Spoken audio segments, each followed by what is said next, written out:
and welcome to the show. This is episode 23 of the Life of Gaming podcast. My name is Jamie, and I'll be your captain on this cruise of video game awesomeness. And you all know my co-host, the claptrap to my Vault Hunter, Mr. Josh Brandt. Beep, boop, beep, boop, beep, boop. No, that's R2-D2. Never mind. How are you? I'm doing good, sir. How about yourself? How you doing, man? Good. Awesome. Yep, I am so pumped for this weekend, man. And what it's exciting stuff It's going to be an this escape of mischief and peril the hands of Ben, Matt, and Chris. you remember those guys, don't you? That could be some serious problems. Oh, yeah, we're going back to our roots. Oh, no. Well, as you know, I've known you since kindergarten, and Matt and Chris since kindergarten. I know. And then Ben since junior high, so yeah, it's going to be pretty awesome. Spend a weekend together. So. Cool. See, my weekend is exactly the opposite because the past few weekends, I've had weddings, I've had funerals, I've had parties, I've had so much stuff. And this weekend, I have nothing. And it is the most amazing thing in the whole world. Those weekends are to be cherished. I know, and I can finally catch up on some stuff, so that's going to be great. Although I do have a lot of yard work to get done, but like actually going somewhere and doing something, no. So that is awesome. Yes. Play through that Borderlands pre-sequel. Oh, right. Yeah, you haven't even touched that. Do you own the Handsome collection? Yeah. I got it when it was on sale. I have not played the pre-sequel yet at all, but at some point I'll get into it. Have you played Tales of the Borderlands at all? No. I would like to, but I haven't had the chance to. Oh, okay. Wait until it's on sale. Right. Okay. Well, as you guys know, we're in the middle of our Summer Game Series right now. This is episode number 9 of the Summer Game Series, which is just absolutely crazy. In this episode, we're going to talk about Borderlands. And every episode, we've been inviting guests onto our show. So, Brant, why don't you go ahead and introduce our guest this time? Well, we are fortunate to have Matt and Antonio from the Platinum Achievement Podcast on. How are you guys doing? Welcome. Pretty good, guys. Thank you for having us on. Awesome. Good to have you guys. So what have you guys been up to? Matt, I guess we'll go with you first. What do you do just in your daily life? I am a radiologic technologist. For those that sounds complicated. For those at home, I am actually an X-ray tech. That's the easy way to say it. I work 2 jobs. I work at a hospital and at an urgent care facility, and it's fun. I love being every day. Right? I love being a photographer that takes pictures that look through people. That's pretty cool. Staring through people. Yes. Oh, sounds like an indie game. Go ahead, make it. There you go. That's the barrier. I can't code. I don't know anything about that. Don't worry about it. Most people can't. Yeah, so that's much for me. That's for another day. Right. I love learning things, but that's crazy talk right there. Yeah, that's like putting physical therapy with programming. That would just be utterly insane. Well, but see now Josh, you seem like the type that could pull that off. You don't know Josh very well. Yeah, I don't. I feel like I probably know you guys a little bit because I've listened to you guys since your 5th episode, and I'm kind of a fan. Sorry. I'm so sorry. Your ears are bleeding and gone at this point. No. I'll tell you this: you've gotten better. Good. So yeah, at a little least, bit, and you've kept me coming back. So. Good. So at least there's that. Awesome. We'll go for that. Antonio, please bring this train back on the rails. Yeah. What have you been up to, Antonio? Sure, Antonio. What you up to, man? I got to tell you guys, I'm just really nervous. I mean, I'm just like so excited. I've never been on like someone's podcast before, so I'm kind of geeking out. Oh, no, except your own, right? Oh, yeah. Well, I mean, it's different. It's different being a guest. I'm like super psyched. I'm a longtime fan. Well, not really. I mean, I just got into it, but I went back and listened to like all your guys' early episodes. I didn't get episode 0 because you guys hide it. Oh, right. The very first episode, I did listen to the first couple, and then it was kind of shaky at the beginning there. I didn't think so. I mean, I don't know what he's talking about. I think like it's a fine wine. It's just been, James, like, we're consummate pros, right? Right. Yeah, I mean, hey, I said they've gotten better. That's natural. That's a natural evolution. Right. But basically, I do video production. I work at a church in Chicago as well as do freelance stuff. Okay. And I also do the podcast, of course. So Platinum Achievement Podcast with Matt and a couple other guys. Spread all around the world, which is great. And yeah, really excited to be on. I love your guys' show. Love your guys' rapport. Everything about you guys is super cool. Thank you. Well, awesome. Well, thank you guys for coming on the show. Hopefully you have a great time tonight. Well, we're actually going to try something new tonight, so all you listeners, hopefully you don't mind. We're going to shift things around a little bit. And just to get to know you guys a little bit better, we're going to talk about what we've been playing. So, Matt, let's start with you, man. What have you been gaming lately? A lot, actually. Speaking of this show's topic, as you guys mentioned earlier, I actually finished platinuming Borderlands 2. Oh, awesome! On PS4 within the past week. I've also been playing Galaxy, which is a super fun game on PS4. And I've of course I did a Rocket League tournament that's still in progress. My team is currently in the losers bracket, but we're down but not out. Me, Brian Kluel, and you're the underdogs. Well, yeah. Yeah. Me, Brian Kluel, and Justin Doss. We're gonna fight our way back, hopefully. And then I've also been playing. I started Everybody's Gone to the Rapture. And almost immediately I realized I cannot play this the way I normally play games. I have to sit down and just have time to play it because I think it's a beautiful idea of a game. You can't just run around machine gunning people. Although there is a sprint button that nobody knew about. Yeah, that is true. It's more like a slight hustle button. I heard like it's not even a sprint. Like it's just like a quick step. I think that game. I'm a film nerd, and there are a lot of films that immediately came to mind when playing that game, and I'm kind of glad there's no gun. Okay. So me too. I like that idea. I'm also a masochist, and I continually play Spelunky and The Binding of Isaac on my Vita, and one day I hope to have at least beaten those games before I'm 50. So yeah. There are others that I am forget. Oh, Helldivers. Oh, yeah, okay.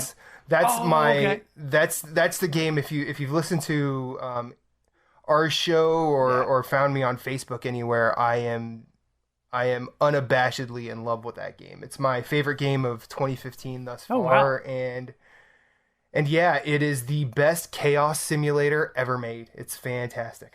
Now, Brant, is that the one I was playing where I was over at your place and you had just gotten it? You said, hit this button to get supplies. And I was standing there and you didn't tell me to move and I got smashed right away? Yeah. That's Helldivers. Yep. Yeah. Helldivers. That's what's so great about it. It's just so You didn't random. Tell me. You're just like, hey. Yeah, you have to learn everything on your own. There. Like this giant mech or jeep will like land on you or your comrades. And Jamie, he didn't tell you, but did you learn? Right, exactly. Yep. Welcome to video games. Right. Well, Antonio, what about you, man? What have you been up to on the gaming scene? Well, I have limited time these days between editing the podcast and I have a wedding that's about 3 weeks out. It's been pretty hectic. So your wedding?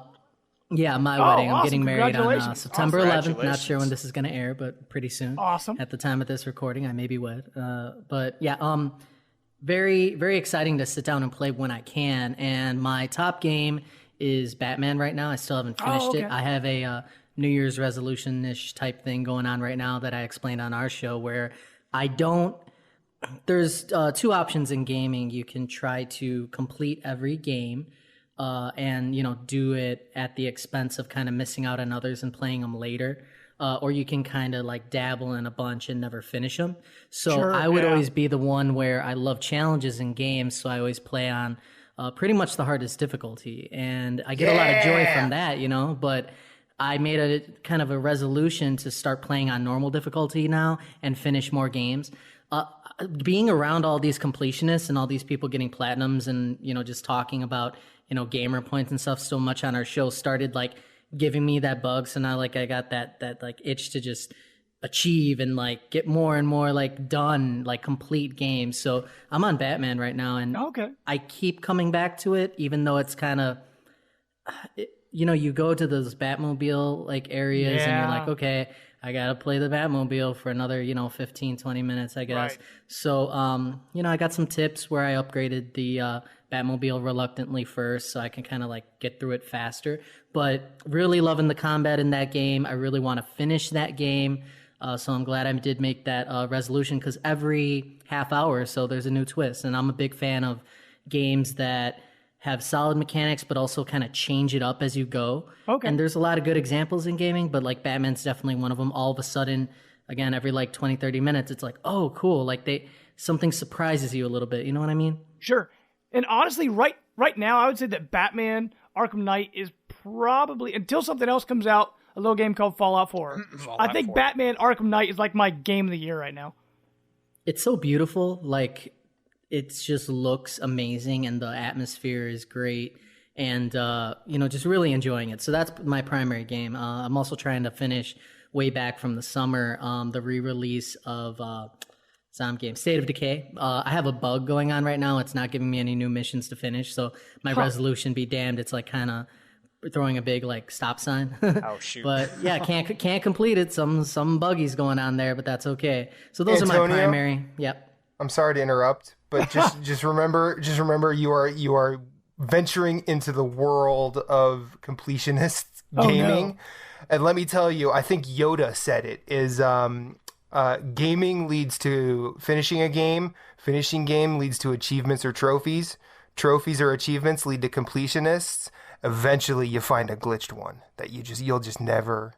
Yeah, so I'm stuck. Stuck in the abyss. Every time I boot up my Xbox, I think to myself, should I try again? And that's it. So I'm going to be stuck there. I mean, the fall's coming, so I might just leave it and never finish it. Who knows? See, last generation, my brother-in-law, Matt, and I, we had kind of like this trophy war where he had, I think, one more platinum than I did by the end, but I had more overall trophies. Like, it was hilarious. We had like this little battle going on. So, and I've kind of fallen out of that for a while, but it comes and goes. But Brant, what about you, man? What have you been playing lately? Well, like Antonio, I've been jumping between Batman, Arkham Knight. You still haven't finished that yet? I have not finished it yet. Wow. I put it down for a while. Man. Yeah, I know. I just need to say, okay, sit down, play this through. Just get it off the table. I did that with The Witcher 3 also. Okay. I just played it and then stopped because Batman came out, and now Metal Gear Solid 5's coming out soon. Right. So it's the backlog just keeps growing and growing. Since I'm writing reviews now, right, yep. I'm getting those review codes, so I'm doing those games and then just trying to fit in, big AAA titles in between. So, I mean, it's been rough, but Metal Gear Solid Peace Walker has been the one I'm playing the most. And I gotta say, I really missed out when that first came out, because it is a great game. Have you guys played it at all? Nope. No, I hear really good things about it, and I heard you talking about it on your last episode. It seemed really interesting. I didn't know that they had that mechanic where you can shoot that balloon grapple gun thing and like take things back to your base. So that was present in Peace Walker then, right? Right, yeah. It started there, and I guess it's going to be fully implemented in Metal Gear Solid 5. So I just wanted to get a feel for how Metal Gear Solid 5 is going to play. And yeah, it's a pleasant surprise. I'm actually really enjoying it, and I'll probably, hopefully, finish it before Metal Gear Solid 5 comes out. Awesome. Well, actually, I believe in you, Brant. Have faith in me, brother. Right. Well, talking about backlogs, one game I never got around to was Halo 4. So I'm actually been playing that on Master Chief Collection. I just finished Halo 3 with a few friends. One was my brother-in-law, Matt, Bremy from DNA guys over there, and then my friend Jeremy. We all hopped on Halo 3, and we blasted through it on 4-player co-op, and it was awesome. We played it on the hardest difficulty. But I haven't played Halo 4, so I started playing that. So I'm actually playing a lot of Halo right now. That's kind of like my spare time. The other thing I've been playing, and hopefully this isn't too nerdy to admit, but back in junior high, I don't remember if you were part of this, not Brant. It was me and like Dave Schaefer and a couple of people. We played Magic the Gathering, right? Card game. Yeah. I was with that. Yeah. Recently, an old friend came over. She used to be our neighbor. She came over to hang out with my wife and I, and she's big into Magic. And she brought like 5 decks with her. And I didn't have my decks anymore, but she, let me use one of hers, and we played Magic for like a long time. And then after that, I'm like, man, I missed Magic. So you bought the game? No. Well, on Xbox One, you can get Magic Duels. It's free to play. You can pay money to get like extra decks and things like that, but there's kind of like they call it a story mode, but it's just like, a bunch of challenges. And so like when I have a little bit of time, I sit down and I'm playing Magic the Gathering. So I'm considering getting some actual physical decks again to start playing, because I found out some guys at my church are playing and some other people I know. I'm like, wow, there's still a lot of Magic players out there. So I'm actually considering getting back into that. There are way more than you think. There are way more than you think. Yeah, no, I believe. And we actually, where I live, there's like a little strip mall type area, and there's a store in there called, man, I can't remember what it's called. But all they do is they sell things like Magic cards and stuff like that. So we'll see. They sell like Magic cards and like board games. Yeah, and other that card kind of games and stuff. Exactly. Yeah. I love those little stores. Yeah. Yeah. Awesome. So we'll see. I mean, I'm considering. I know that is one of those hobbies that can, if I'm not careful, can get It's very like expensive. amiibos. Right. I love exactly. reading the bottom of those cards, like the descriptions. Yeah. Like I'm addicted to that. Not necessarily the game, but I could read like a million of those like little cards like at the bottom. That's awesome. It's so funny. Sorry. Go ahead. No, you first. I was just going to say, it's so funny when we were playing, my wife didn't know anything about it, didn't know what it was. She kept picking up the cards going, well, that looks really pretty. And like, you just look at the cards. It was so funny. But I mean, those cards actually have awesome, they have really awesome designs and like stuff on there. It's awesome. Well, see, the thing is, we all have that it's really pretty moment. Remember the first time you ever, like, because I played Magic a lot when I was in high school too. And I'll never forget just looking at those going, wow. This is really cool. Like even cards that I just loved that were kind of terrible. Right. Like I think Clockwork Juggernaut is that sounds like a great hip hop name. Right. But I also think that like that card, the way it looked, and the lore that was on it, like I was just like, that was immediately transportive because it just worked on the imagination. Sure. But I'm not going to derail this anymore because I could go for a while. Brant, honestly, I heard that Magic Duels is coming to PS4. It's free to play. So when it comes out, download it. And like it. And the cool thing about Magic Duels is that it's made for beginner players, because like the whole first like 5 missions are just teaching you how to play and teaching you how to use instants and like all that. Like it's kind of reminding you like how to play Hearthstone. Yeah, so I'm actually really enjoying it. And the cool thing with it, as you play, you earn virtual coins, and you use those to buy new decks. And they said, technically, if you grind and put enough time into it, you can get every card in that game without paying any real money, which is actually pretty cool. But I guess to get us, keep us on track here, let's hop into our news section and what we like to call Captain's Log.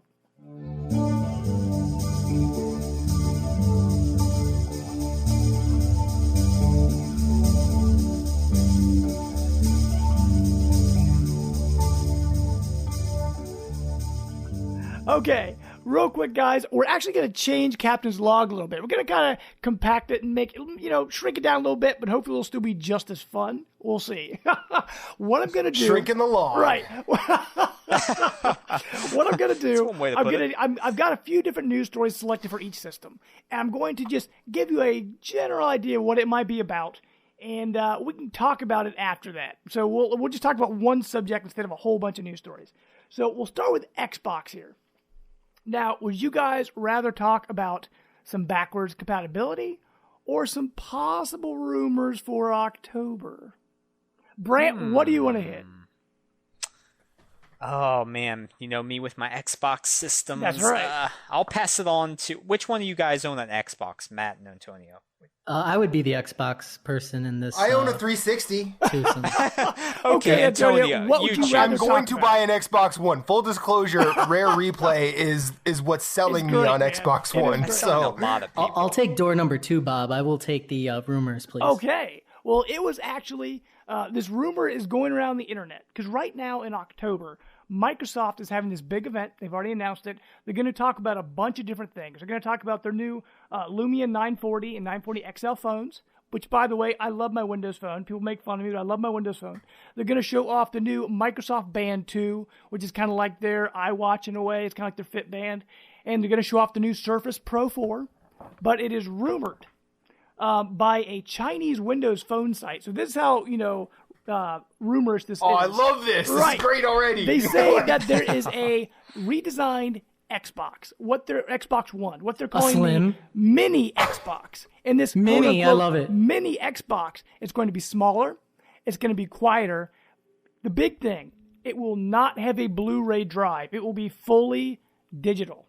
No, thank you. What do you? It's going to be called the Xbox .5, isn't it? Brant, what do you think about this? Do you think they're shooting themselves in the foot with this?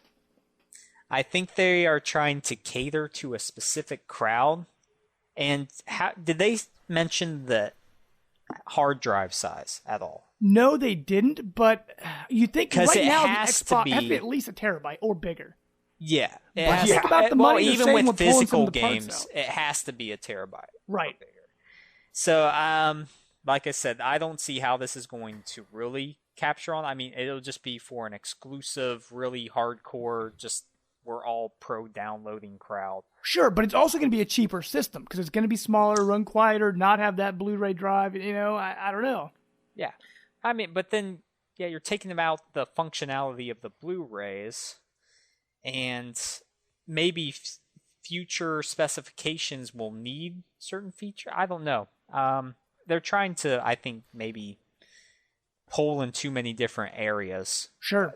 A lot of people think they're kind of going back to what they originally had planned for the Xbox One, where they said, you always have to have your system online. Everything's going to be digital. Because do you remember that when they first announced the Xbox One, there was a rumor going around that it wasn't going to have a Blu-ray drive.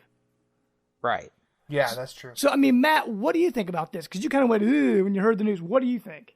I go back and forth on this topic because I think it's easy to recognize that all digital is the future. And, brick and mortar stores, just like in the music industry and kind of the film industry, because we don't have a Suncoast Video anymore. They're on the way out. It's just a natural fact. Sure. However, like Josh said, they're catering to a specific group of people. It's probably not as small as you think, but I'll bet you the folks in places where internet isn't that great can't rely on digital only. Like here. Now, here's the question. Has nobody learned from the PSP Go? Because we all remember how great Obviously that went. not. Well, see, here's the best part. Like I'm a PlayStation guy. I'll admit it. You're the man, Matt. But I can change.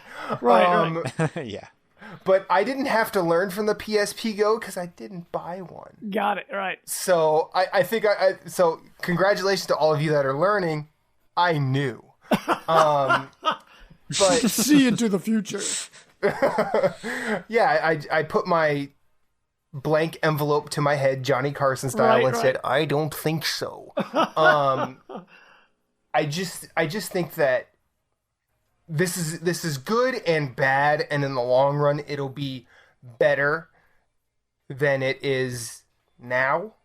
I just don't think that for those that don't have access to the good stuff online, as it were, the rich veins of broadband bliss, it'll suck if they try and go that route. Sure. But that's eventually we're all going to be better. Sure. And that's kind of where ideas like this try and push the tide. I just don't think it's going to be completely caught up immediately. Sure. And Antonio, do you have anything to add? Any new perspectives?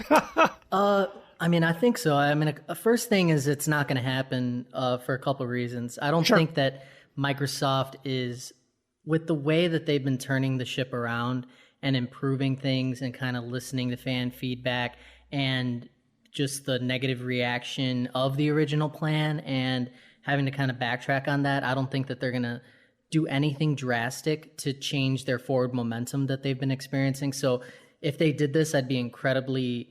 It's 99% sure in my mind that it's not going to happen. I mean, the public's not ready for video games being all digital only in a system. I don't think that they would suffer that much by taking this type of leap. I think they've learned their lesson, and that they're going to try to ride it out for... If it did happen, I would be saying it would happen in like a year or two. Sure. The other thing about it is it's definitely because of the games, not so much because of the Blu-ray.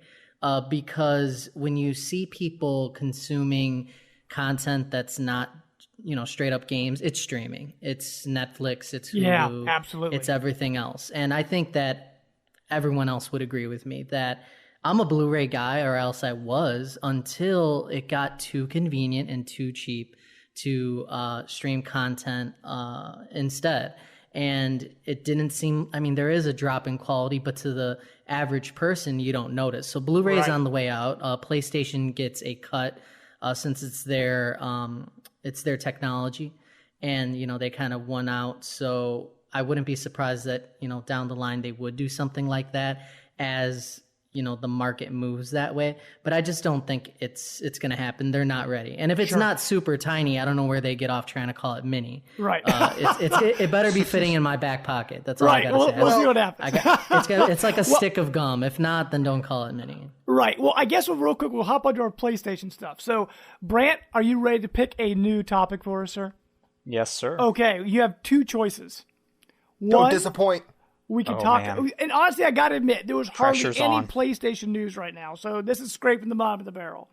Oh, But, one, we could talk about a little game called Drive Club, or two, we could talk about something that, Brant, you wrote about, of a little game, or we'll just say you could be wanted dead or alive. Wanted. I'll take the wanted, dead or alive. Okay, Brant. Question This mark? has anything to do with Bon Jovi, I'm out, guys. Brant, you actually wrote a story about this on PlayStation Enthusiast. But Right. Dead or Alive, the fighting series, people, they really enjoy that game. I mean, actually, it's a great fighting game. But there's been this kind of, what do you want to call it, spin-off game. It's Dead or Alive Extreme. Well, Brant, there's a new It's one a coming. very extreme. Let us know a little bit about this. Well, this is going to be... It sounds like from what the screen pics are and everything else that this is going to be another, well, let's say beach volleyball photo mode / They might bland as well call it gameplay, Dead or Alive Bow Chicka Bow Wow is Yeah. basically what you're saying, bouncing right? in the sand or something like that. And one thing they pointed out is Lord. that the word volleyball is no longer in the title. It is just called Dead or Alive Extreme 3. So Right. it probably has no volleyball in it whatsoever. Are they looking to add some at the end of that? What's going on? Maybe it'll be like a compilation where they have like various sports and it just be like, oh geez, I don't even want to go there. Right. Well, But yeah. the funny thing is with this game is that the original Dead or Alive Beach Volleyball came out on Xbox, the original Xbox, in 2003. Yeah. The sequel came out on 360 in 2006, and now this new one is going to PlayStation 4. Like, it's always been an Xbox thing, and now it's going to Sony. Yeah, that's really Oh, weird. I mean, no, it is by Capcom? No, it is. No, it's not by Capcom. I can't No, remember it's the not name of the team. Capcom. It's Oh the yeah, Ninja I can't Gaiden remember people. too. Right, it's a Japanese studio though, so right. it makes sense that it's going to Sony now. Sure. But Team Ninja, I don't is know. that it? Yeah. Yeah. There's actually no release date yet for the West, so I guess it just depends on how it sells.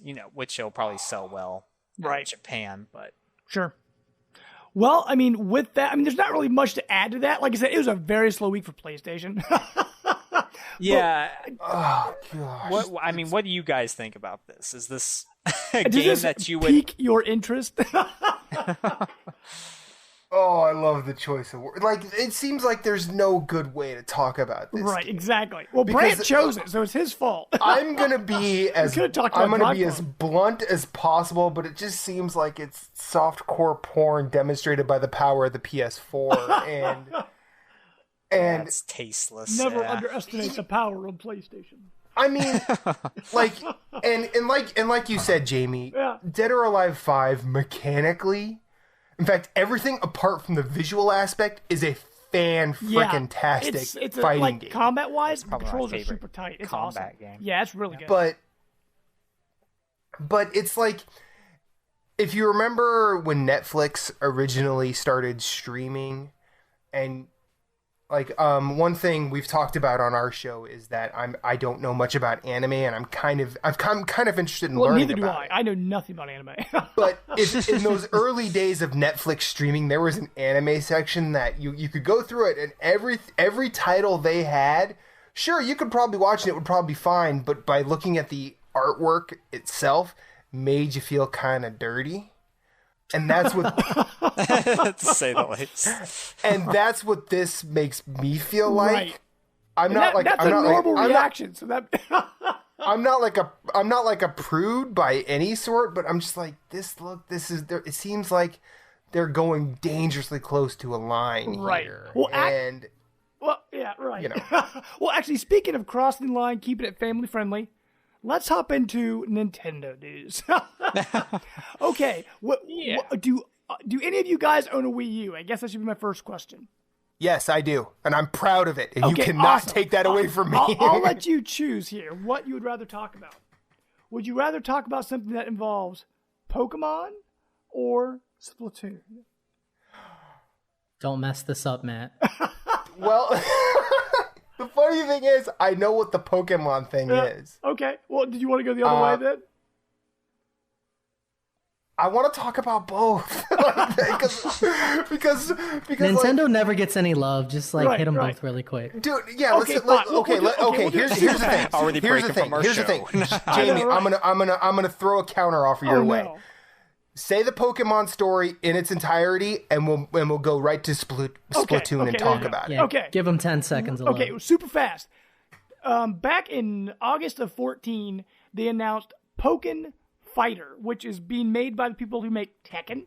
So it's Bandai Namco. And so they're making this fighting game that is only in arcades in Japan. Well, they just announced today at the Pokemon World Championships that were happening in Boston that Pokken Fighter is going to come to the Wii U in spring of 2016. Yeah. So you can actually That's go good online, check news. out trailers. And honestly, the Wii U is struggling pretty badly on titles, so they got to bring anything over. And hopefully that means the Luigi's Mansion arcade cabinet that's out now, maybe that'll come to America too. That would be awesome. Just make But the RPG I didn't even know that Pokemon. existed. Yeah, I didn't know you there was a have- Luigi. Look it up. God, I gotta get to It's Japan. a giant arcade cabinet with two giant vacuums attached to it, and you suck up ghosts. It is awesome. But Oh man, that sounds like That's that sounds like heaven. here's the Splatoon news because What am I doing here in Wait, Philadelphia? before we move on, I just Yeah. got to echo what Josh said. Yeah. If they would come out with the MMO or RPG, whatever you want to call it, for Yes. the Wii U, if they would have announced that, or if they still do, it'll save the system. That's all I got to say. Nintendo, wake up. Exactly. Yeah, Yeah. I don't Wake think they up, want to guys. save it. They're saving it for the NX. That's another argument, right. Antonio. Yeah. Let's go to Splatoon because it's awesome. Well, actually, every single episode, I think for like the past, since Splatoon's come out, I would say, we have talked about Splatoon because this game Yeah, is and you're not awesome. wrong. And what's happened, And I there's know new nothing. Splatoon news every single week. This week is actually a pretty big deal. Today, not change that, yesterday at 7 p.m. Eastern, they released a brand new map called Flounder Heights. So I haven't checked that out yet, but that's a brand new map. The other thing they've talked about, Splatfest. It is absolutely awesome. It's when they have these small contests where you pick a side, and then you get to sort of earn points throughout the week.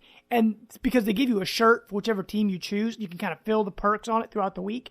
And then on Saturday, all day next Saturday, they're going to have a special Splatfest where, you earn points for your team. Whoever has the most points at the end, you get special prizes. Well, the big news this time is that they are teaming up with Hasbro. And the choices this time, you get to choose Autobots or Decepticons. So you they're having a serious? special Transformers Splatoon this week. Boom. As awesome as that is, Yeah. if it was G.I. Joe and Cobra, would have been totally on board. Well, this opens up kind of a window for all these other, team ups they could do, because who knows what they could choose. But the only other Splatoon news I'm going to throw out real quick, because like I said, there's a lot of it. They are actually doing Splatoon esports in Japan now. They're having an esports tournament of Splatoon, and there's going to be over $1 million in prize money given out. So Splatoon is like taking off like a rocket. And Brant, Well, I know you don't like it, but it's still a good game. I never said I don't like it. You I played just one game. can't play it. I didn't like the control scheme you gave me. Oh, so. right, sure. Okay, Brant, yeah. it's easy to blame others. I'm just going to say that. It's real easy to blame others. But Splatoon, I actually think, and I am going to take some crap for this. Oh, no. Oh, no. I think it's easily one of the 20 best shooters ever made. It is super addictive, and the controls are so tight and so well done. Like, I feel bad for people that can't play it because it's just that good. Yeah, Jake. If I were next to you, I would hug you. Thank you so much for saying that. Digital hug. We'll have to exchange Wii U Nintendo Network IDs. We can play online, man. Because now you can actually invite your friends in the games. I mean, Nintendo's catching up. They're stepping up now. Woo. Now look, I know we had the Nintendo debate on our show, and I think that the way Nintendo is going, I think they're kind of in a holding pattern. I don't think Nintendo as a company is going to try and take over the video game industry again. I think there are many Nintendo fans that want them to do that. I don't think they're interested in that anymore. I think they are interested in being them. Yes. And Splatoon is a direct demonstration of that. Because when people talk about shooters as a genre, they talk about Half-Life and Half-Life 2 because of what those games did for that style of game. And honestly though, look at how many how many other games have copied the Splatoon formula. I think didn't they put it in like Team Fortress 2, and they put it in I'm trying to think. There's all these different games that they've kind of added mods to different games to add a Splatoon mechanic into it. So yeah, I mean, people want it. They just don't want Nintendo. As many people have said in the past, imitation is the highest form of flattery. I just think that there's going to come a time where Nintendo is kind of like the in the 90s there were these Snapple commercials where instead of trying to compete with Coke or Pepsi, they just said we want to be number 3. And I think Nintendo is at that space where they're like, you know what, we're happy being our own quirky selves. Right. Why do we have to compete in these, quote unquote phallus measuring contests that happens with Xbox and PS and PlayStation? They'd rather just say, you know what, let's keep working with what we've got and do weird, wild stuff with it. And Splatoon is a beautiful experience. And I've always said, those who hate on the Wii U haven't played a Wii U. Antonio is the exception that proves that rule. Well, actually, I played Splatoon one time in the Best Buy, just messing around with the single player, and that control's horrible. And that's the problem. Sorry. Again, exception that proves the rule. I'm with you, Antonio. Well, okay. Sorry. Right. Well, Antonio, I'm swinging the gamepad around to aim higher and lower. I'm like, what is this? This is garbage. Sorry. Okay, so James and I are going to start our own podcast about people who know about games. Sorry. And now on Splatoon guys, Debate, Story Life of we gotta Gaming get this Pod. back on track here. Antonio, I got a question for you. Go. What would you rather talk about? Back to the Future, Rainbow Six, or Mass Effect? There's only one Back to the answer. Future. Oh my god. I'm a major fan of all these things, but Back to the Future. I'll do Back to the Future. Okay. Yes. Back to the Future, just a real quick news bit here. All these are actually pretty short, but the 30th anniversary of Back to the Future is happening this year. And to celebrate 1.21 gigawatts. to celebrate, I don't know if any of you guys played this last generation, Back to the Future, the game. They're going to remaster it and they're going to re-release it on Xbox One, PS4, and Xbox 360, because apparently it wasn't on Xbox 360 last generation. So if Are we talking about the Telltale? the Telltale game? Yes. Yes. It is coming That's back, awesome. and they're I putting played in it one twice. Now, I played it on PS3, but I never finished it, even though I had the whole season. So I'm actually considering buying it again on Xbox One. They just said it's coming out in October. They haven't given an exact release date, but that will be hitting soon. So hopefully I can play through it again. Seeing the scenes in that Telltale like thing that they do with the aesthetics, like the art, was just awesome. I played just the first episode, and that was it. But just seeing like, you know, the garage and like the, you know, it was just awesome. Like just everything from the movie and the game.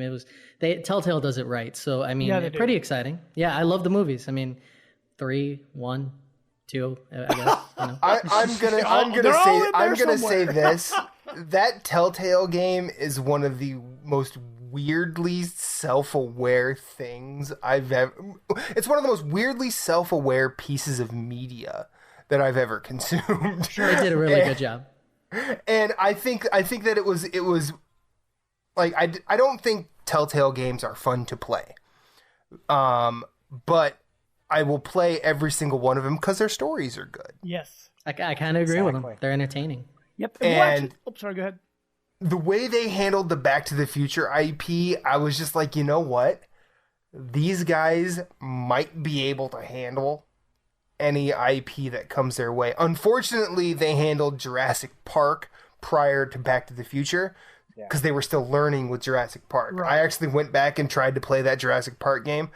For anybody who loves Telltale now, don't ruin it and play that game. It's pretty awful. See, I kept my distance. I never, even though I love Jurassic Park and I love Telltale, from what I heard from that game, I just never touched it. Yeah, no, on every level, it's not good. We need a good Jurassic Park game. Lego Jurassic Park. Amen, brother. Amen. Well, yeah, Lego Jurassic Park. Play the Lego games. Lego games are awesome. They are, even though they look like they're made for children, they're still a lot of fun. Look, I go see just about every Pixar film in the theater, and you know, I'm 35, and my parents, my parents make fun of me because whatever. I'm never gonna satisfy mommy and daddy, right? Okay, and then friends of mine are like, "Why do you go see that?" I'm like, and I just say, you know what? If you examine the Pixar films on an intellectual level rather than just saying, hey, it's cartoons just for kids, they actually do what film sets out to do, and that sort of reflects society in an interesting way. Right. And I'm not going to derail this podcast any more than I already have because that's kind of what I do. But I think that Telltale has gotten to a point where they know they can know look what their strengths at, are. Yeah. They know what their strengths are, but they can look at the aspects of an IP and say, look, here's the strengths, here's the weaknesses, here's what we can use. And then they go with it. They're really bold, and they might even be lucky too, because it's like Matt's saying, anything they try, you know, when was the last miss? You know what I'm talking about? How many games have there been since the fail? Right. It was Jurassic Park. That was their last miss. How many games since then? And honestly, all the stuff before that, like different games, like the Sam and Max and the Homestar Runner and the Wallace and Gromit, like all those, they were really good too. Because people didn't really pay attention to them until Walking Dead, but they had a lot of really good stuff before. Even Monkey Island, like all that stuff, it was awesome. Jamie, it's interesting that you bring up the other ones because Jurassic Park kind of broke their streak of being, hey, this is all right, and then all of a sudden, you know, Back to the Future, you know, we all remember Greg Miller from IGN. He had plenty of good things to say about that first episode, but then he just had ADD and never really went back, or at least that's how it seemed to me. Sure. But with Walking Dead, that was something that there was a genuine groundswell around, and they nailed it. Sure. And they've stuck every landing since, and God bless them. Thank God for that. With that, guys, we're gonna hop into our topic of the week, our discussion on Borderlands. Hit it, Brant. And there ain't no rest for the wicked until we close our eyes for good. I don't know what he's saying here. Thank you. That was that's from Borderlands 1, that opening song. And when I bought that, And open. yeah, when I bought that game, I love that song so much. I looked at up who it was, Cage the Elephant, and I bought that record the next day. And- Same. The Borderlands intro songs 1 and 2 are amazing. Yeah, and then Gearbox's next game, Battleborn, for the trailer they had. I love the song they picked for that too. I didn't know who the band was, Alt J, and so I also bought their record. So Gearbox has a way of picking awesome music. Well, also, guys, I know it's not directly I didn't make Borderlands, it sound awesome, but like, have you guys played Tales from the Borderlands? No, unfortunately. No, with not. Telltale Games, I have a policy of waiting till all the episodes are out. With Oh those, no, I will. Right. I will. The I will. introduction music I will. on each one, because like in that game, you sort of play, because there's 6 chapters each, and you sort of play through the first little section, and then it does like what they consider the introduction, where something will like happen in slow motion, and like the title will come up, and this music will play, and it's like that. It's like the opening of Borderlands 1 or Borderlands 2, where it plays this song, and you just think to yourself, this is awesome. It's amazing how the music just kind of sets the stage, because Tales from the Borderlands, I'll just talk about it now since you guys haven't played it, but Tales from the Borderlands, it's amazing how Telltale, can't even say it right, how they can take something like Borderlands, put it in a genre that is not a first-person shooter, and it still completely feels like Borderlands. Like it blows my mind. And everything that happens, because some big stuff happens in the story. And Gearbox came out and said it's all canon. Everything that happens in this will affect the future of Borderlands. And so this is supposed to happen after Borderlands 2. So if you haven't played Tales from the Borderlands, because Episode 4 just came out, a lot of people are hating on Episode 4. I thought it's because short. why wouldn't they? Whatever. The only complaint I have for Episode 4, I only have one. It is really, really short. I sat down and beat it in like an hour. It was like one sitting. I sat down and it was done. I'm like, what? And I'm like, it was so short compared to the other episodes. But because the other episodes, I remember taking a few sittings to get through them, and this one was just like boom. So I mean, it set things up for Episode 5 to end it. So I've got some high hopes for 5. So we'll see what happens. I don't mean to be rude, but look at every Episode 4. Exactly. Actually, you know what? I'm gonna be rude. Make sure you're wearing a helmet so you don't make a mess when I blow your mind. Everything. Every Episode 4 that Telltale has ever done has been somewhat shorter than any of the previous, because they want to get to the Episode 5, they want to wrap it up, and they want to make sure that the story beats are correctly distributed, because it's easy. Like the one thing because I have done work in film and written screenplays and whatnot, it's really easy to write a first act and spend all this time setting it up. Mm-hmm. But writing the second act is really difficult, because you have to keep a certain amount of narrative rhythm to get to setting up the final act. But you also have to leave enough in that final act that there's a denouement and a conclusion and a certain something decrease in action. Right. And it can't just be like, oh yeah, we did this and we're out. Right. It can't be that way. It's got to be like like slowly lowering you into a bed of feathers. For any of those anoraks that are going to say, oh well, this Episode 4 was significantly longer than Episode 3. I'm human. Give me a break. Right. Well, honestly, the Episode 4 thing is not just Telltale, because I'm actually reviewing Life is Strange for the Digital Nerd Advocate site. I've kind of been reviewing it episode by episode. And I'm really enjoying that series. Episode 4 was terrible. Like, not just the pacing, but like everything about it was just really off. They made a lot of really bad story choices. They made it was a mess. And so I think it's just like the curse of Episode 4. There's just something with it where something goes wrong. But to get us back on track here, let's start with... I don't mean to be rude, but I don't mean to be rude by interrupting. I didn't realize it was you that was writing those. You're a good writer, dude. Thank you. Yeah, no problem. Can't wait. I gotta read the reviews. Yeah, go read it. Yeah, this guy knows his way around a word. It's pretty good. Right.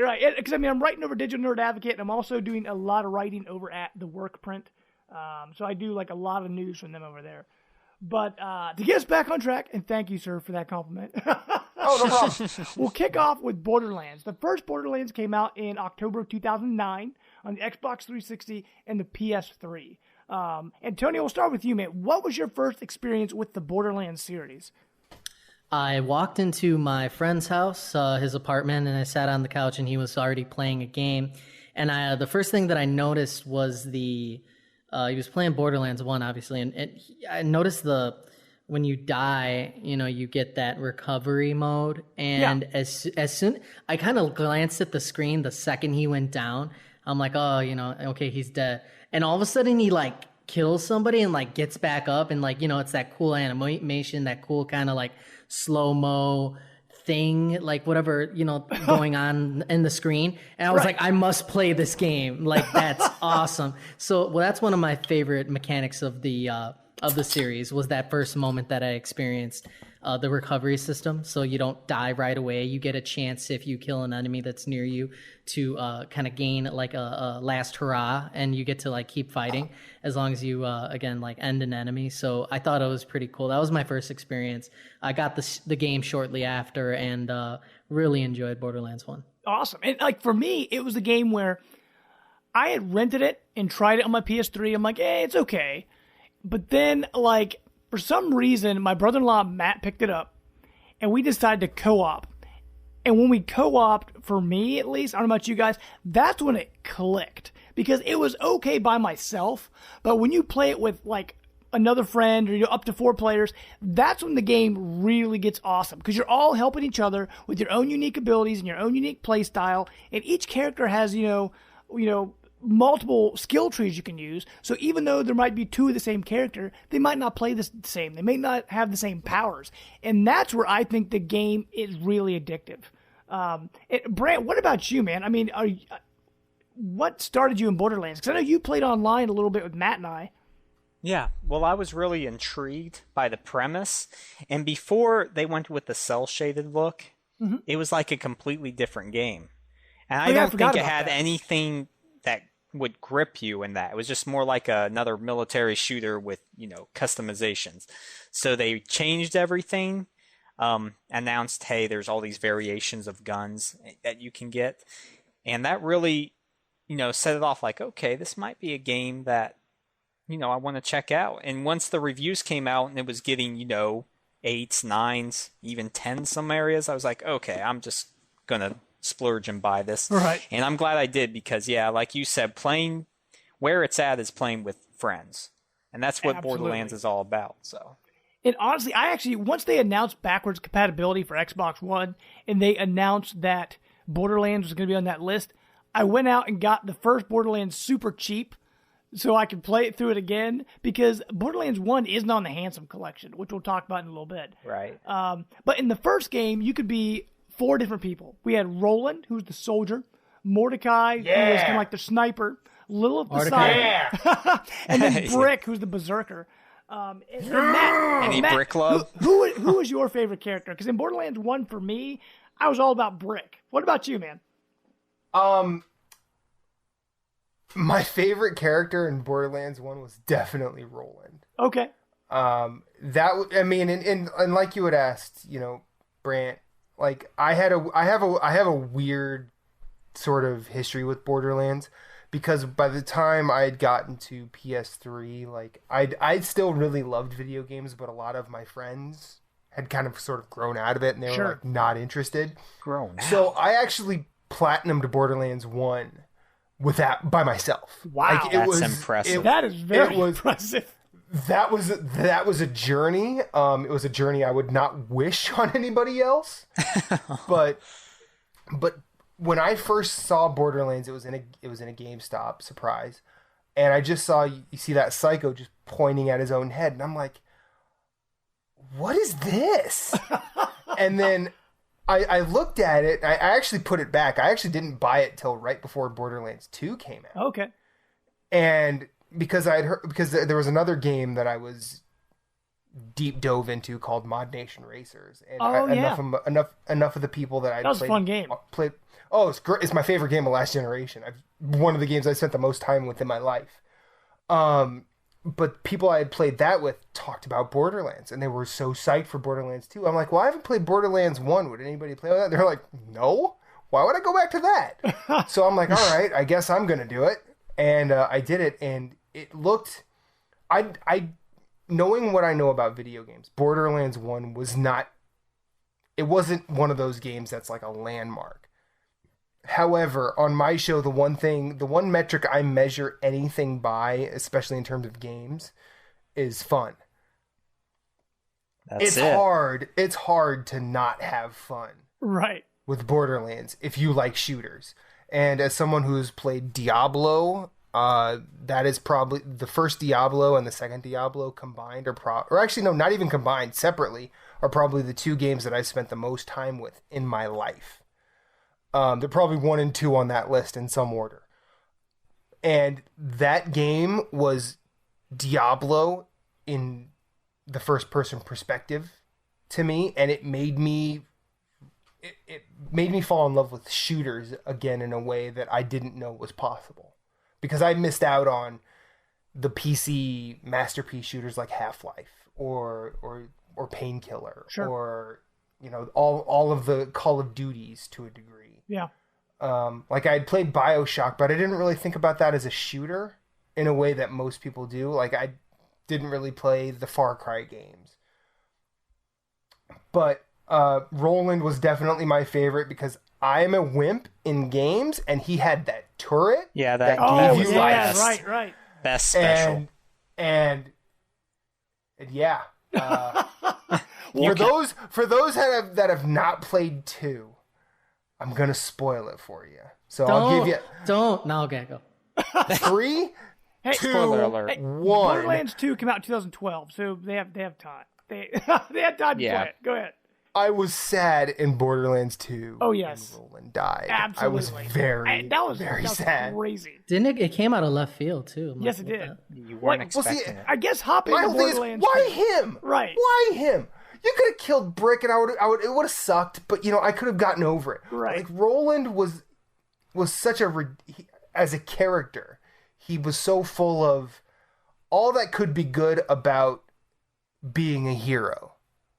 And yeah, Handsome Jack just caps him in the chest. Right. And actually, speaking of Handsome Jack, I mean, Borderlands 2 came out in September 2012, so it was 3 years after. But Borderlands 2, I think Handsome Jack is kind of... it used to be Claptrap was like the spokesperson for Borderlands, but Handsome Jack has kind of become the face of Borderlands in a way, because he's in Borderlands 2, he's in the pre-sequel, he's in Tales from the Borderlands. He's just such a well-written character. The voice acting is delivered so great. He's really... Because another thing with Borderlands is very funny. Like, the games are hilarious. The character names, all these little bits of humor they sprinkled throughout it. And it's like everything great about Borderlands, it kind of all pours into who they made Handsome Jack, because he's really funny, but he's also like this jerk. You just hate him, but you still want him around because you want to laugh at all the funny things he's saying. So it's like with Handsome Jack, they've like made this perfect villain. And so where are they going to go? Did you ever see the movie Pineapple Express? Yes. Or This Is the End? Yes. Terrible movie, but yes. He is Danny McBride. He is a complete... He's kind of right. He's a complete tool, but you need him around because he makes you laugh. Right. And besides, he used the words in sequence. He used the words "butt stallion." Right. Perfect. Oh man. Well, I mean, in Borderlands 2, besides Handsome Jack, I mean, you had some more characters to choose from. This time you had Axton the Commando. Better characters. Right. You had Axton the Commando, who played a lot like Roland, because he had a turret as well. You had Maya the Siren. You have Maya the Siren, who her power was different from Lilith in the past. Lilith had the phase walk ability, where Maya has more like this bubble. She kind of shoots out. Like it's a different kind of siren power. You had Zero the Assassin, who's all about sniping, and then you had Salvador, who was the gunzerker. And honestly, I played Borderlands 2. I've played through from start to finish more times than I think any other game I've ever played. Because on PS3, I played through like the main game, like not with every character, but I played through with the Gunzerker, I played through with the Commando, I played through a lot with the Siren. Then we went to True Vault Hunter mode, and I did it all again. And now that the Handsome Collection's out, playing through it again with my brother-in-law and some friends, and it's just like there's something about the looting and the humor and the universe. Even though I know every inch of that universe, Borderlands is just a very addictive game. And the great thing about video games now is all the DLC they've added, because Borderlands 2 has some of the best DLC. It has Plus the best. Right. Yeah. Plus they added Gage the Necromancer, and they added Krieg the Psycho. So they've added all these extra characters with new abilities. Although I feel like Gage is kind of like for the beginner players, because you set off your robot and it just kills everything for you. Oh yeah, it's a one button death machine. Exactly. It's just like That's how I beat the game. Speaking of However, for some reason, still kind of fun. Right. But actually, speaking of DLC, Brant, you had a certain DLC in mind. Which one did you want to talk about? Oh, Adventure of Tiny Tina. Tiny Tina Assault on Dragon's Keep, right? Let us know. What's your favorite part about that? Oh man, just everything. It was like going back to medieval times and just taking every type of pun it could take from that, and it was just perfect in that regard. Let me give you a pretend you don't know anything about Borderlands. Right. Okay. I got this story right. It involves dragons and knights and princesses and guns. Yes. And lots of bullets and fire and brimstone. And it's all takes place under the helm of Dungeons and Dragons. Right. That is weapons grade ridiculousness. But I'll tell you what, anybody should play that game. Like, it's really special. Right. Well, Antonio, you were talking before. You said that Borderlands 2 has the best characters. I mean, why do you think the characters in Borderlands 2 are so much better than the other games?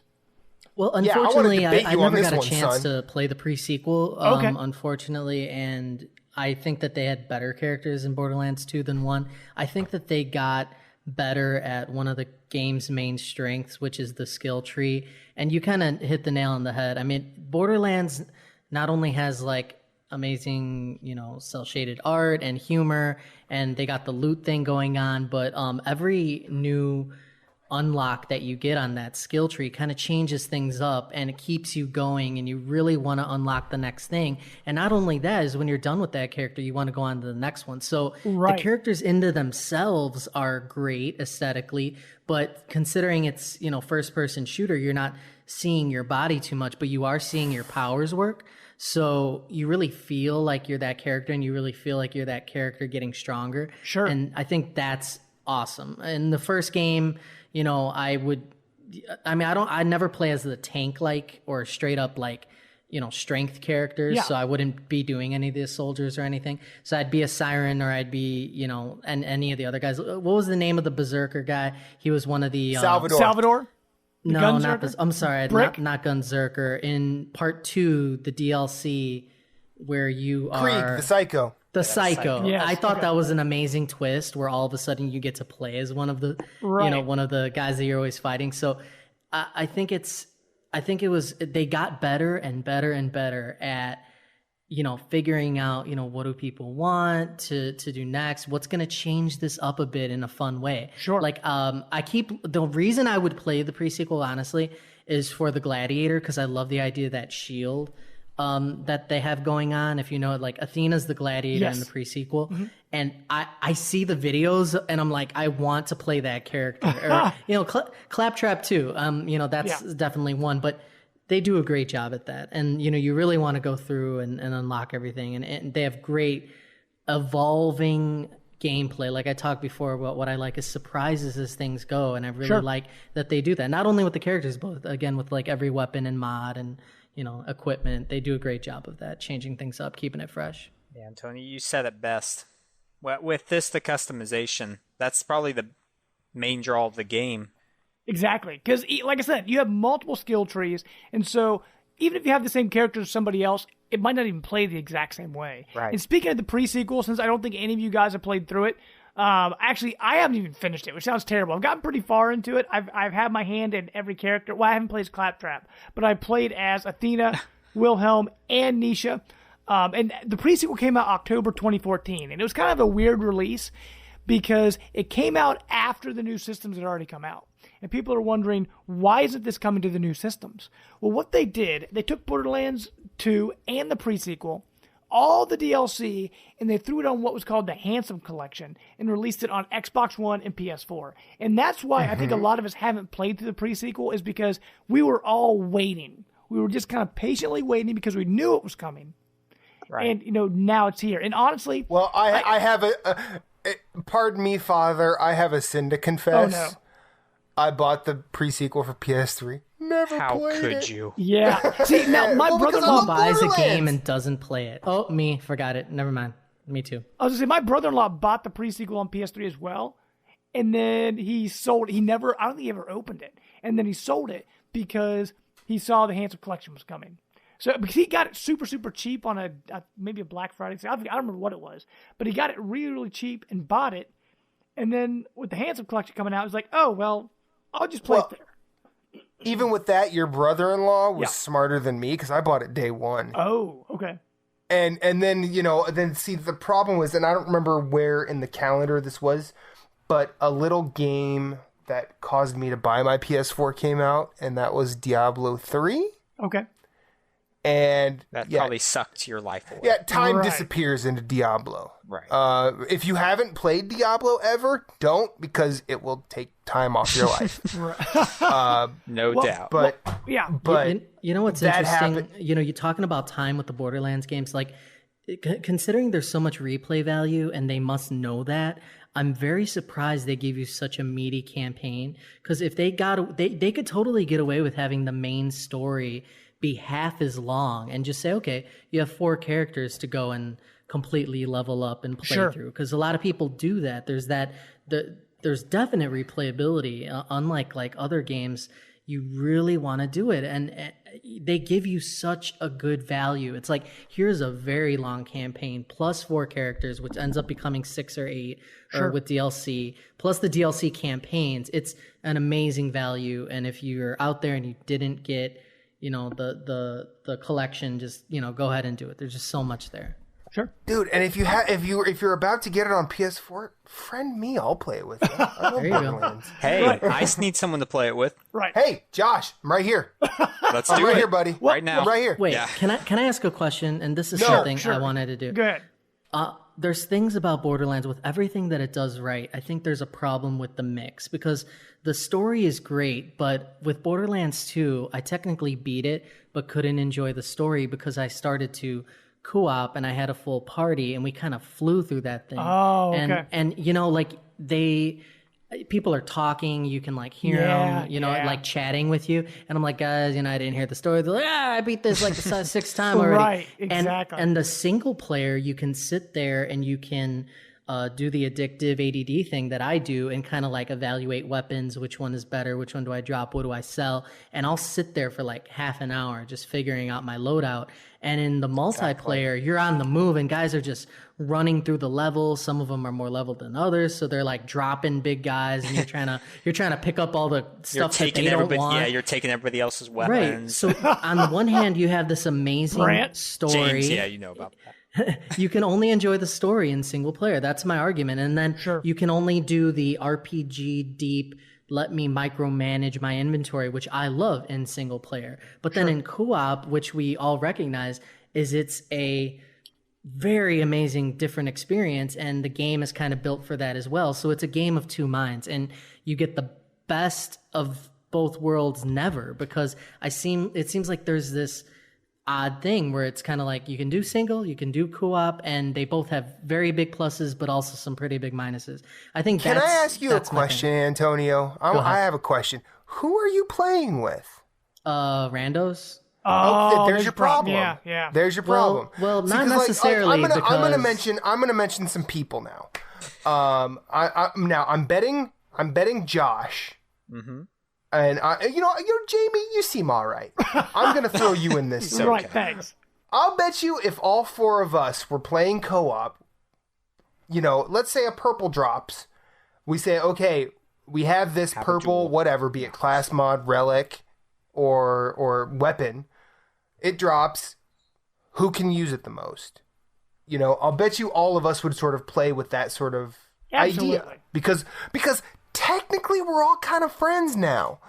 I would also mention a couple of gentlemen that I've played through a chunk of Borderlands 2, the Handsome Collection, with Brian Kluhl in the Platinum Achievement podcast group, as well as a mutual friend of this podcast, Ray Osorio. Yes. Yeah. Good guy.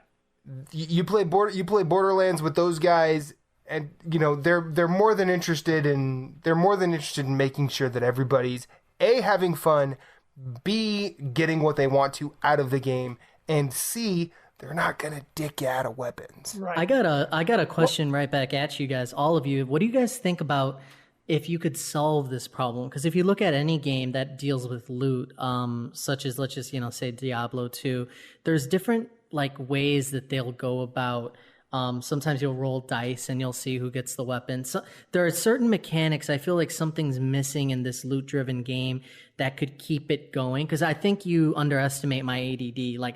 I will literally sit there with gun A and B, and they're almost the same, but this one is fire and this is acid, and I think about it for literally an hour. I can't. I do the same thing. Are you gonna not play the game? Are you gonna wait for me in the little area while I'm at the vending machine figuring out what to sell? I will doubt probably it. be staring at the numbers way longer than you, and I will have nightmares about the numbers because I've played so much Diablo. I want to see those numbers go up.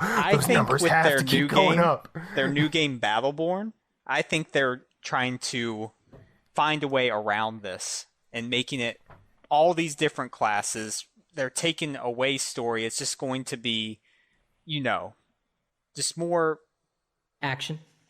Yeah, sure. Action and cooperative. I was going to say, Antonio, let me ask you a question. We're going to wrap this up here. Let me ask you a question. What do you want from a Borderlands 3? What, I guess, just in a couple sentences, what would make you happy with Borderlands 3? What could they do? What do they need to improve on? They do so much, already. I don't believe that you can. This is one of the games that I don't mind more of the same, in the sense where the basic formula should not change. And I would say that my biggest complaint is, I guess, it fully delivers on a single player experience and it fully delivers on a co-op. So, I mean, I really can't hate. I think I'm maybe wishing for something like I'm wishing for dry water or something like that. It's just never going to happen. So sure. I'd give them a pass. If anything, I would say no holds barred, do whatever they want to do, because I think that their fan base is going to follow them. So they have the freedom to kind of branch out and try some new ideas. Because if you notice, Borderlands 1, 2, pre-sequel, a lot of people criticize the pre-sequel for being too similar. They're like, okay, this gravity mechanic and they got going on here. So mix it up a little bit more. I mean, again, same game, but just push the boundaries a little bit. And I'd give them free reign. I'm not a genius like they obviously are, so I won't claim to know that I know what it is. But I'd like them to kind of push the envelope. Okay. And Matt, do you have anything short to add on to that? Short? Well, I want to dovetail on something Antonio said before. Never mind, I don't, because I completely forgot what it was. Never mind. Well, he started talking about what he wanted for Borderlands 3, and while I'm kind of in his camp, Gearbox, do what you do, because what you do in terms of Borderlands has kind of been gold, but don't overthink it.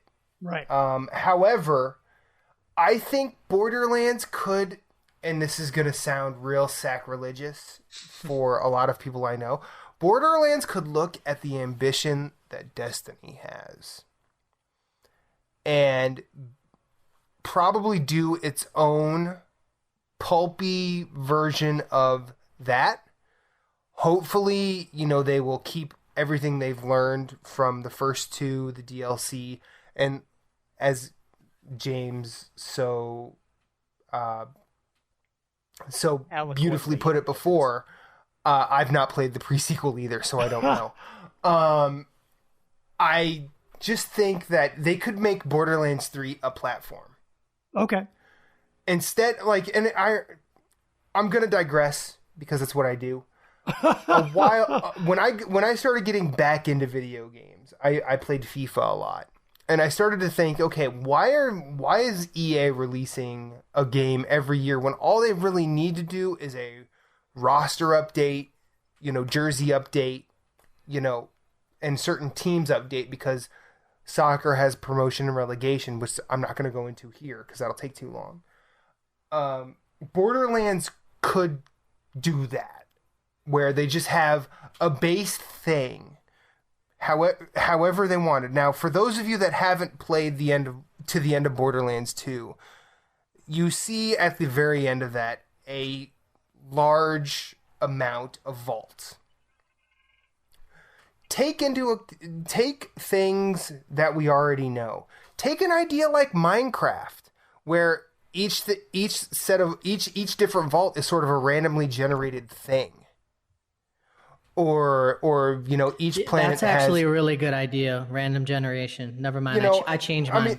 And that's going to be really hard to do because it's first person and not, Minecraft. But there's possibilities here to make Borderlands 3. In fact, don't even call it Borderlands 3. Just call it Borderlands, and just keep adding content, because what they managed to do, the franchise then. What they managed to do with the first two was add boatloads of content on top of the base game, that it was always worth it to come back and play. James mentioned earlier Krieg and Gage, 2 extra characters. There are probably ways in that universe you could do extra things. Give us the pulp sci-fi campaign that you've been giving us through these 3 games. Give us the same good shooter mechanics. Give us the RPG elements. Give us the loot, the loot rush that you've been giving us, because it's clear Gearbox knows how to do that. And regarding, I don't remember who said this, regarding the solving the loot problem, that was me. I'm no expert, but I actually think Diablo 3 kind of solved that, because you get you get more loot than you'll ever know what to do with in Diablo 3. The difference is what drops, let's pretend all 4 of us are playing Diablo 3 right now. We kill a boss. What loot drops for me is different than what drops for James, what drops for Josh, and what drops for Antonio. Sure. Be it legendary, rare, somewhat rare, or plain. Everything is different based on that local system. Borderlands could incorporate that. They already do with the classes. But see, I'm not talking about classes. We could all, in Diablo, we could be 4 warriors. Can 4 you barbarians. do that in Borderlands? Oh yeah, you can, right? Yeah, you can all be you the same can. characters. We could be 4 zeros. But why would you do that? Yeah, Because there's 3 different not? skill trees per character. Oh yeah, I guess you're right. It doesn't the matter. possibilities are endless. And I have one final question regarding Borderlands. I know I'm taking James' spotlight, but I have to ask: does anybody think about it as deeply enough to have their favorite type of weapon, their favorite manufacturer of a weapon? Nope. Oh, of course. Are you kidding me? Yes. I forget what it is right now because I haven't played, but I know that there's one manufacturer that I love. Doll. Mine's might be I Malawan. Dawn. like how they go by manufacturers. Mine is Malawan all day long, because the gun. Is that the rapid fire? Tell me it's the rapid fire. Where they shoot faster. Or is that the one where you throw the gun and it explodes? No, that's Teddy Orr. Okay, yeah. yeah, that's the fun. There's Jacobs, that's your power. There's Malawan, that is usually your elemental. I think Dahl is from the first game. I think maybe. I think in Borderlands 2, Dahl does mostly shields. Oh yeah, okay, never mind. And I think that's pretty cool too, how the manufacturers of the guns, which also have these known attributes to them, are part of the lore too. Oh, It's, isn't that kinda funny. awesome? That's a smart thing. Borderlands, keep doing that. Just keep doing that. Before I forget, the biggest problem Borderlands 3 is going to have is everyone's going to hate on the way that it looks because you can't improve cell shaded jumping. But you don't really have to. 360. Exactly, but the problem is people are going to be like, it looks the same. Anybody who hates on how Borderlands looks just won't admit to themselves that they like cartoons. There you go. Well, sure. Well, I guess, guys, to sort of cap things off, Brant, I guess, is there anything you want to add to it? Anything extra that you want to see from Borderlands 3 in the future? You know how, well, Borderlands, they're always wrapped up in the zones, right? They're open world in a way. Like, make it totally Fallout-esque open world where you just run into other survivors as you go. Sort of like, what is Destiny, in a way. Not to play like that. Not to have the same systems, but keep it Borderlands, but just keep it open-ended. So you're running into, it's not just 4 people you're playing with. You just run into random wastelanders and other people, make more classes. Like Journey? Yeah, in a way. Like, you don't know who the person is, but they just come into your game. You're set on one specific goal. Yeah. Maybe, and so the story you guys were hitting on, the story, it falls behind if you're with a group of other people. Maybe don't make it the centerpiece. Keep the humor, keep the other things that make Borderlands great, and just make it open-ended. Like, I think that would just be incredible. That's a really good idea. And one of the more annoying parts is when you have to load between those areas. And when you just said keep it open world, you never, I mean, they do a pretty good job of you feeling you're on said planet or said moon. But I think if it was seamless without loading, which a lot of games do, I think you're onto something there. I think that would be really fun. Just a huge playground. Yep. That's my pitch right there. However, I do want to say I do like that they have boundaries, and the minute you walk outside those boundaries, something kills you. Oh yeah, that is pretty fun. I mean, there's something so NES about that. Yeah, and I want them to keep that in. Sure. Like the minute you walk out of this area, just laser dead. Well, honestly, for me, I can't remember which one of you said it. If it was Antonio or if it was you, Matt, but the idea that games, they're changing, because if you look at things like Rock Band this generation, or even like Destiny this generation, they're not annual. At least they're not trying to annualize it. They said we're releasing one game, and then we're just going to keep adding DLC to it and just keep extending the experience to the whole generation. If they do that, unless Activision has its way, right? But if they do that with Borderlands, where we get like Border Planet, or whatever they want to call it, because it's like you said at the end of Borderlands 2, it shows all these different vaults all over the galaxy, and but you have a core game you play, and then maybe a month or two down the line, like, hey, here's a map for a new planet, and like it just keeps growing and growing and growing, and and they just, or even do it like The Witcher. Just keep giving us free DLC. I mean, you can have us buy a few things here or not. I want free too. I mean, that would be awesome, because you could have a Borderlands that would go from now until the end of the generation, and it would always be new, always be growing, always be new weapons. Kind of what they're doing with Splatoon. Like every few weeks, every month or so, they're adding new weapons, they're adding new levels, they're adding new gear. Bought your game. Exactly, and so it makes the people not want to trade your game in. So you're keeping getting more sales, and that's just that would be awesome. But interestingly enough, I'm sorry. I hope our Antonio. I'm just gonna say this. I hope our fellow co-host Chris isn't listening, because he's gonna want to strangle me from Lebanon. But Borderlands could look at Helldivers, and every time you conquer a planet in Helldivers, that planet disappears from the system. And then a new planet just shows up in its place, and it's procedurally generated. Whoa. Look at that for the vault system they showed at the end of Borderlands 2. If we don't see Borderlands 3 until deeper into the generation, I wouldn't be upset, because I think there was some of that fatigue. I mean, you had 1, then you had 2 after a decent amount of time, but again, that pre-sequel, I think you were in danger of a little bit of too much, more of the same. And I think that if they polish it and do like a GTA thing, don't annualize, take a real decent amount of time, I'd be happy. Take with your that. time. They have Battleborn on the way, so let people want it. Right. Let people need it. You know what I mean? It'll come. But yeah, I'll play Battleborn. I'll give that a shot. But take your time. Do what you got to do. Gearbox. It's all good. It's all good. All right. We're gonna wait. I mean, I liked how I think their idealistic approach. I think was it earlier this year at GDC when they said, "Tell us what you want in the next Borderlands game." A lot of websites, I'm pretty sure we all follow, looked at this and said, "Oh, they're just doing that because they have no idea what they want."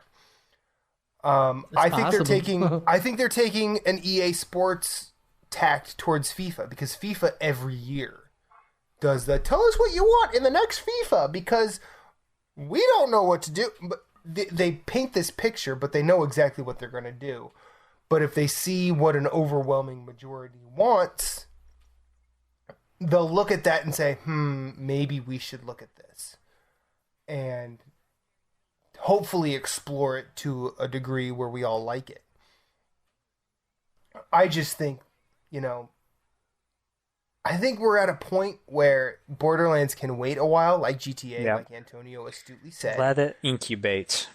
And still, we're also at a point where sky's the limit with this game and this franchise. Because they don't fatigue. Like, I think, as much as I hated Roland dying in Borderlands 2, spoiler again. You already said it. It's no longer a spoiler. I like.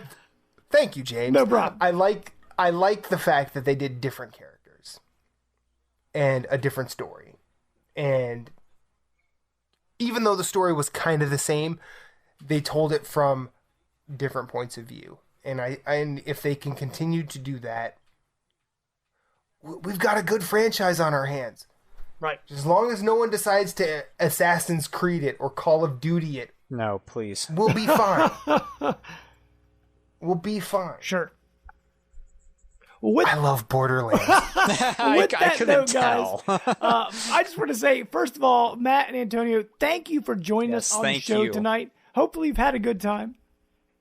I've had an amazing time. And let me just request that the Platinum Achievement Podcast, we do a lot of segments. And, one of them is, trying to do a jam of the week, which we haven't gotten to in a while.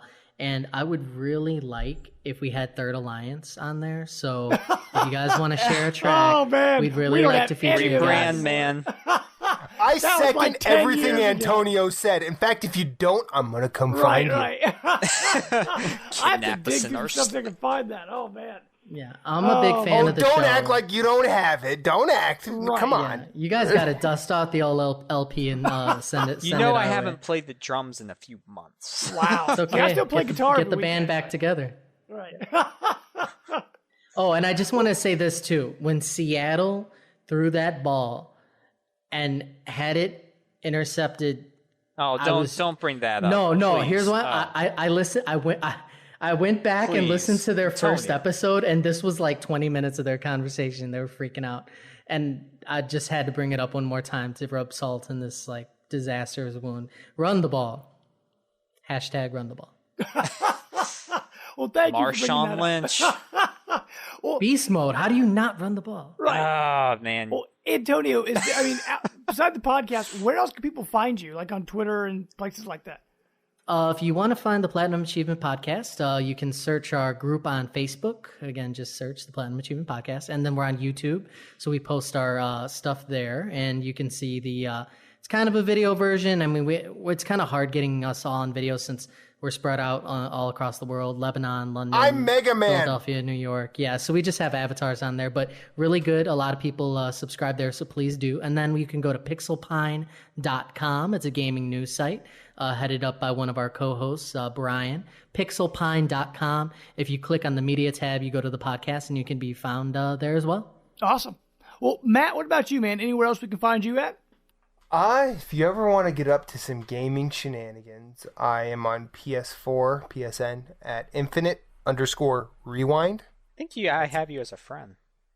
Yeah, we've been friends for like a long time and never played together. Oh, Brant. In fact, Gaming friends that never Don't tell our played. guests you don't remember them. Josh, we've played together once. We played Rocket League with Ray. That's right. Once. Okay. And we got up to that shenanigans. And yeah, I play Rocket League a lot. That game's fun. It is. I try and be with Antonio and our other co-hosts as much as I can. 2 jobs kind of gets in the way of that, but Sure. You know, the Platinum Achievement Podcast, if you want to see unfiltered Matthew Keel, that's kind of where it is. I'm actually, and Antonio's probably gonna hate me for this, but I'm actually in the middle of writing my first game review ever. Cool. Can Can you say what game it's for? Yeah, I can. It's for my game of the year, Helldivers. Okay. Sweet. You're late to the party on that. I wrote a review for that. Well, no. Technically, I'm not because it just came out physically for PS4. Right. As an Xbox One guy, you wouldn't know that. Yeah, well, you're mentally late. Right. But I'm writing that, and I was asked by a friend, Ray Osorio, to write something about that for the Phoenix Overdrive. Awesome. And I am doing that. I'm on Twitter at @infinite_rewind as well.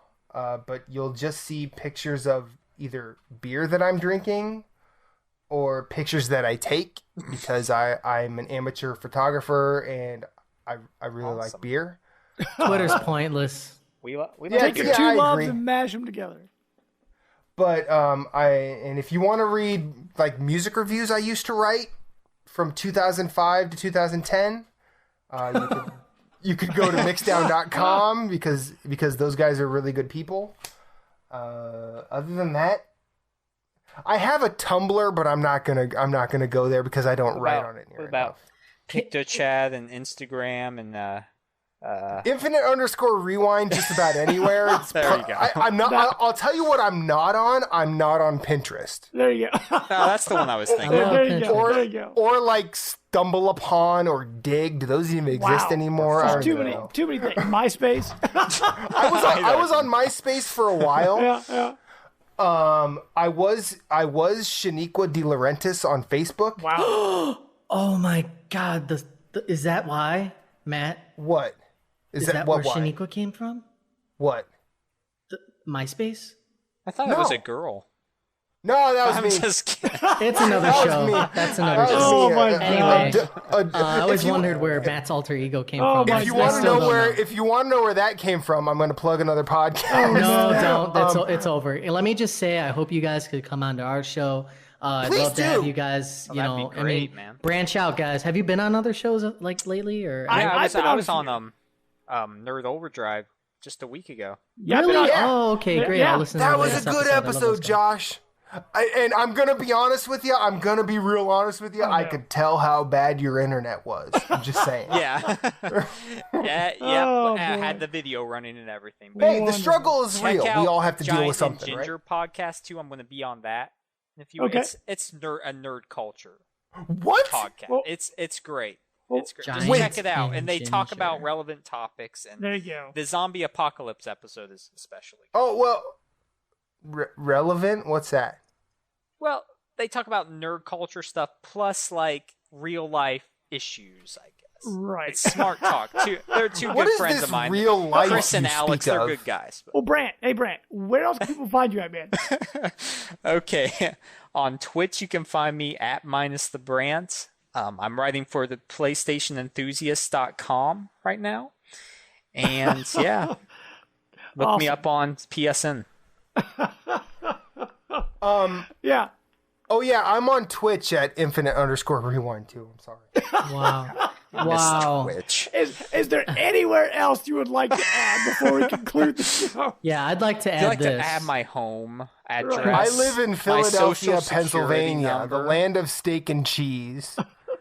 They call it brotherly love, but they're lying. All right, breaking news. Breaking news. Nintendo files for a patent for a console with no optical drive. Right. Well, Nintendo does I saw that as well. What? Nintendo does a lot of patents they don't follow through with. So we'll see. They're just going to patent everything. They patented a do. cheeseburger last week. It was called the Hey, Blario. Sony does it too. Xbox does it too. Right. I'm just, Everybody Nintendo files for takes it patents to they're the never next going to use. level. Right. You Nothing want to know? wrong with You it. want to here's a little trivia for you. I have 6 patents with the U.S. Do you Patent really? Office. Yeah, I really do. Did you patent Shaniqua? No, Oh, okay.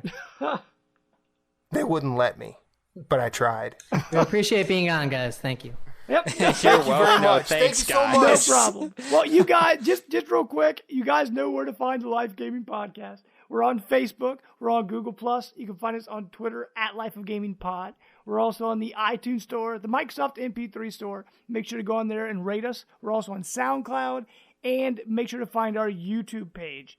You guys can find me at JamesPlus12 on Twitter, Jamester0722 on Xbox, and on Twitch. But like I said, hopefully you guys had a good time on our show today. But we we have did. one more week of our summer game series. It's finally come to a close. Summer's almost gone. So join us next I've week. never seen anybody so happy to Almost say that. gone. It's almost over. No. Join us next week as we finish up our summer game series. And until next week, guys, we are out. Bye.